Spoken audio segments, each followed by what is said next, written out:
તો હેલો મિત્રો નમસ્કાર. તો આપણે વિડીયો લઈને આવી ગયા છીએ. તો આપણે વિડીયો વિશે વાત કરવાની છે. તો તમને ખબર જ હશે 22 જાન્યુઆરીને એમ કહેવાય છે અયોધ્યાની અંદર ઉદ્ઘાટન થવા જઈ રહ્યું છે દોસ્તો. પીએમ મોદી અને યોગી આવી રહ્યા છે દોસ્તો. ત્યારે હાલ એમ કહેવાય છે કે દુનિયાનો સૌથી મોટો રેકોર્ડ બનવાનો છે દોસ્તો. તો તમને પણ એ પણ ખબર હશે કે દોસ્તો કે અયોધ્યાની માટે અલગ અલગ પ્રકારની ભેટો પણ મોકલી રહ્યા છે દોસ્તો. અને એક ભાઈએ વડોદરાના હતા 108 ફૂટની લાંબી અગરબત્તી બનાવી હતી અને 2 ટ્રેન જેટલી, કારણ કે અયોધ્યા રવાના થઈ ચૂકી છે દોસ્તો.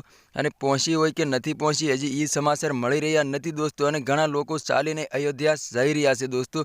તમે જોઈ શકો છો આ ફોટાની અંદર એમ કહેવાય તે અયોધ્યા જઈ રહ્યા છે અને લોકો ઊંધા ચાલીને જઈ રહ્યા છે. તો દોસ્તો એમ કહેવાય છે પીએમ મોદી અને યોગી આવવાના છે ને અયોધ્યાની અંદર ઉદ્ઘાટન પણ મોટું થવાનું છે દોસ્તો.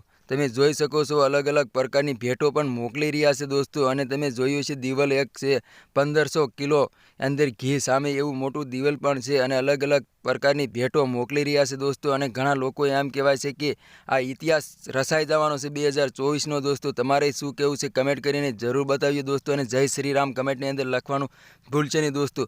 તો તમને ખબર હશે કે શેતર વસાવા હાલની અંદર જેલમાં છે દોસ્તો. તો ઘણાનું મનમાં એવું થતું હશે કે 22 જાન્યુઆરીના દિવસે શેતર વસાવા પણ જઈ શકે. તો દોસ્તો એવું નથી, જ્યાં પીએમ મોદી હોય ત્યાં જઈ ના શકે કોઈ. તો તમારે એના વિશે શું કહેવું છે દોસ્તો કમેન્ટ કરીને જરૂર બતાવજો દોસ્તો. અને શેતર વસાવા હાલ એમ કહેવાય છે કે 1 મહિનાથી જેલની અંદર છે, હજી કાંઈ છૂટ્યા નથી. અને કેજરીવાલ સાહેબ આવ્યા હતા ત્યારે એવું કીધું હતું 22 જાન્યુઆરીના દિવસે મોટા વકીલ લાવીને હું છોડાવીશ દોસ્તો. તો તમારે એના વિશે શું કહેવું છે કમેન્ટ કરીને જરૂર બતાવજો દોસ્તો. અને અમારી ચેનલમાં નવો હોય તો ચેનલ સબસ્ક્રાઈબર કરવાનું ભૂલશે નહીં. તો ફરીવાર બીજા વિડીયો મળીએ. તબ તક કે લીએ જય હિન્દ, જય ભારત, બાય બાય.